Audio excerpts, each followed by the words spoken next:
el poder es intrínseco al ser humano, pues permite controlarlo todo en su entorno para manipularlo de un modo conveniente. Cuando un solo hombre busca controlarlo todo y centra en sí mismo el gobierno, estamos ante una dictadura. En el año de 1998, el politólogo Norberto Bobbio definió la dictadura como un gobierno no democrático y no legitimado por la vía de la tradición, como sucede con las monarquías absolutas. De esta forma, se puede presentar como un tipo de poder que no sufre límites jurídicos, que se instaura de facto, es decir, fuera de la legitimidad, trastornando el orden político preexistente. De ello, se desprende la suspensión de derechos de la libertad de los ciudadanos y la emancipación del poder respecto a los poderes normales. Durante el siglo XX, en los países de América Latina, se gestaron distintas dictaduras, pues la pobreza y desigualdad que existía en estas sociedades, la incapacidad del sistema para resolver cuestiones políticas y sociales, el incremento y la expansión del autoritarismo que se debió a la Guerra Fría, la disposición de los ejércitos de Estados Unidos para intervenir en la política latinoamericana, la supervivencia del capitalismo y la popularidad de ideologías políticas externas dieron como resultado una serie de gobiernos anticomunistas que acumularon el poder, de ideología conservadora, que reformaron la Constitución para perpetuarse durante varios periodos, que violaron los derechos humanos y que generaron un control político, judicial, legal, económico, cultural, social y militar. La dictadura en América Latina es capturada con todos sus efectos en el arte, que bien puede leerse desde una perspectiva estética, pero también a través desde su propio contexto. Son productos discursivos inscritos en la propia historia, desde la pintura, el rock y en el aspecto que nos centraremos aquí, en las novelas de dictador. La novela de dictador es un subgénero narrativo cultivado por los escritores del siglo XX. Se considera a Tirano Banderas, de Ramón María del Valle Inclán, como la primera novela de este subgénero. Las particularidades de este, son agrupables en lo anotado por Juan José Amate en su ensayo La novela de dictador en Hispanoamérica. Autores que desde una posición revolucionaria o disidente han puesto su interés en la denuncia de regímenes totalitarios. Son extensas obras narrativas, cimentadas sobre estructuras complejas, párrafos monumentales, con experimentación sobre el tiempo y juego de voces propios del siglo XX, que recrean el terror y la cólera de quienes vivieron la represión en carne propia, o de aquellos que la ejercieron. Se trata pues de obras artísticas que trascienden el simple retrato histórico y se erigen como monumentos artísticos de la literatura.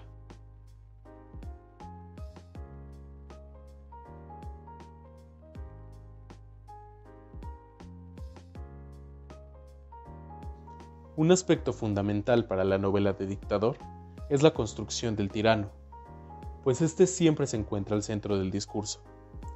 Adquiere dimensiones diversas, y ello depende de quién tenga la voz narrativa. Si se describe en primera persona, se resaltan la egolatría y la soledad como características del gobernante, pues, al saberse poseedor de un gran poder, debe decidir meticulosamente su modo de actuar. Por ello, todas sus acciones están orientadas a mantenerse en el puesto que ocupa. Si se describe en tercera persona, resaltan las características heroicas. Es engrandecido por aquellos que lo acompañan en el ejercicio del poder y odiado por los opositores a su régimen. Son las acciones conjuntas de los personajes contra el tirano las que brindan una imagen específica. Por ejemplo, Ibargüengoitia lo presenta como un ser ridículo, caricaturesco, dotado de aspecto y conducta ridículos, capaces de arrebatar toda solemnidad. Es una mirada irónica que elimina la aureola de respeto impuesta por aquel que detenta el poder. Carpentier, por su parte, expone el arquetipo del dictador ilustrado, aquel cuyo bagaje cultural legitima su lugar privilegiado. Otro caso es el de Luisa Valenzuela, en Cola de Lagartija, que presenta, quizá el caso más extremo, la imagen del brujo, la encarnación del secretario personal de Perón, un protagonista sádico, orquestador de orgías y torturas, que ordena erigir monumentos en su honor.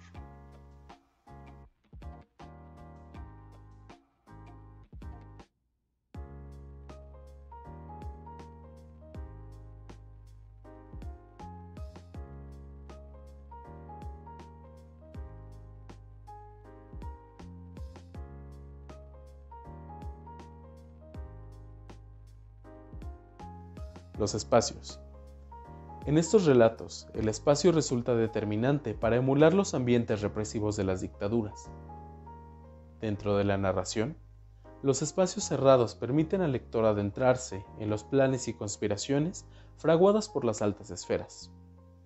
Son lugares propicios para ejercitar el pensamiento y construir estrategias. Un gran ejemplo de esto es la novela Casa de Campo de José Donoso.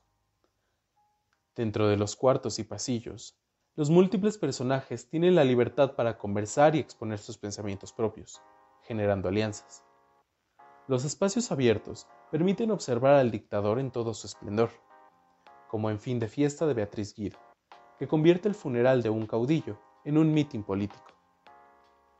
La geografía de las naciones retratadas en la novela de Dictador son diversas. Van desde la selva tropical, propicia para los rituales del brujo en Cola de Lagartija, hasta la isla poco comunicada de Arepa, en Maten al León de Jorge Ibargüengoitia. Al analizar estos lugares, es pertinente preguntarse, ¿son alegorías presentadas por los escritores o son claras referencias de las acciones en naciones determinadas? Y también, ¿el espacio geográfico es un factor influyente en el destino de los países latinoamericanos?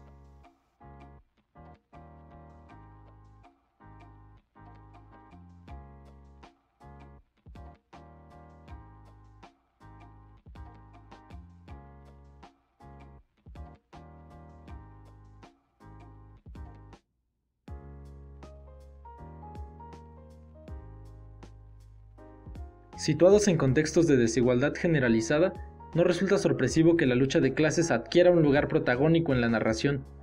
La distancia entre la figura que encarna el poder y el pueblo, el implacable funcionamiento del sistema represivo, el patológico refinamiento en la práctica de las torturas, el temor y el servilismo son algunas de las características que Juan José Amates señala como fundamentales en el enfrentamiento de clases, patente en las novelas de Dictador. La visión varía entre narradores. Casa de Campo es quizá uno de los ejemplos con la jerarquía más marcada. En la obra maestra de Donoso, los adultos de la familia Ventura encarnan a la oligarquía acomodada que manipula la información con tal de instaurar en sus hijos la idea de un destino irreparable. Los niños, víctimas de la represión, aparecen como la clase baja que carece de la capacidad de acción frente al grupo que los limita y doblega. Martín Luis Guzmán no escapa a este tratamiento. En una conferencia, Villoro dijo que si Mariano Azuela escribió de los de abajo, el autor de La sombra del caudillo fijaría su mirada en los de arriba. La novela expone el modus operandi de los grandes generales que consumaron la revolución y luego mutaron en la clase política mexicana, personajes que, aunque ahora rodeados de lujos, son delatados por su forma de hablar, por su comportamiento y por su aspecto, reflejo innegable de un pasado pobre. Muchos son los mecanismos de las clases dominantes para conservar su lugar en el poder. El primer magistrado del recurso del método, por ejemplo, acude a la oratoria para halagar a sus oyentes. El patriarca de García Márquez ostenta el poder simbólico de un pasado militar, o algunos más drásticos, como Braceritas de Fin de Fiesta, ordenan asesinar a todo aquel que signifique un obstáculo en los planes del gobierno.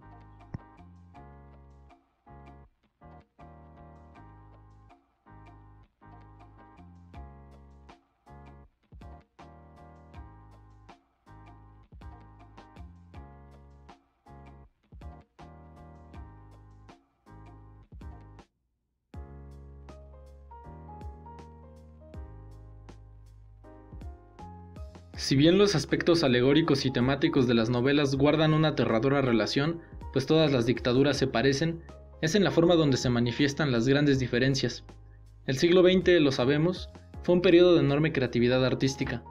La influencia de las vanguardias empujó a los escritores a escapar de los moldes tradicionales para encontrar una autenticidad estética sin precedentes. Un buen ejemplo de originalidad en la forma es Cola de Lagartija. En su novela sobre la dictadura en Argentina, Valenzuela propone una multiplicidad de narraciones en que convergen su voz, la del brujo, la del pueblo y hasta la de los anuncios. Una polifonía total con cambios discursivos de un párrafo a otro que recuerda a Pedro Páramo. Pero quizá uno de los procedimientos más complejos de las novelas de Dictador lo encontramos en García Márquez. En una entrevista, Bolaño dijo que la mejor poesía del siglo XX está escrita en prosa, y El colombiano es un ejemplo que puede sostener tal aseveración. El otoño del patriarca, novela de tiempo cíclico, presenta una superposición de voces en párrafos monumentales, delirio poético que conjuga lenguaje popular y culto para formar, en suma, una canción de la dictadura.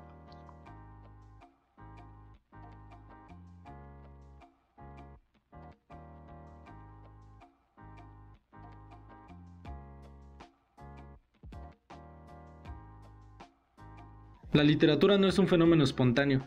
Los eventos sociales e históricos siempre tendrán repercusión en las obras artísticas, y las novelas de dictador lo comprueban.